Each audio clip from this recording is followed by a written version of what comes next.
L'actualité à travers le monde, c'est maintenant, mesdames et messieurs, bienvenue à ce 13h30. Voici les détails. Le dépouillement des bulletins de vote a débuté en République centrafricaine à la suite du vote de dimanche. Plus de 2 millions d'électeurs étaient appelés aux urnes pour un quadruple scrutin historique, présidentiel, législatif, municipal et régional.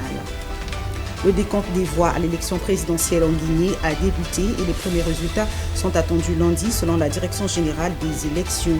4 ans après la prise au pouvoir par le général Mamadi Doumbouya, il est le grand favori du scrutin dont étaient écartés les principaux opposants.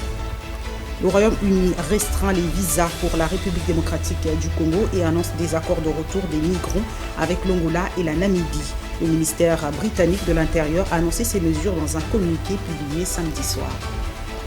Le Kremlin a affirmé que les pourparlers visant à mettre fin à la guerre en Ukraine en sont à leur phase finale. Volodymyr Zelensky a fait savoir qu'il avait demandé au président américain des garanties de sécurité pour une durée de 50 ans contre les 15 ans prolongeables proposés par Washington.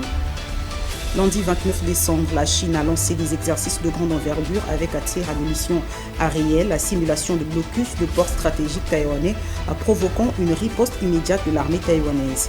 Un épisode de plus dans une montée des tensions régionales. Et enfin, la Somalie a condamné la reconnaissance par Israël du Somaliland, région autoproclamée par la Somalie en tant qu'État indépendant. Le Somaliland a déclaré son indépendance de la Somalie dans les années 90, mais n'a jamais été reconnu par la communauté internationale. Et c'est la fin de ce 13h30. Merci pour votre fidélité. On se retrouve à 19h30 pour la grande édition.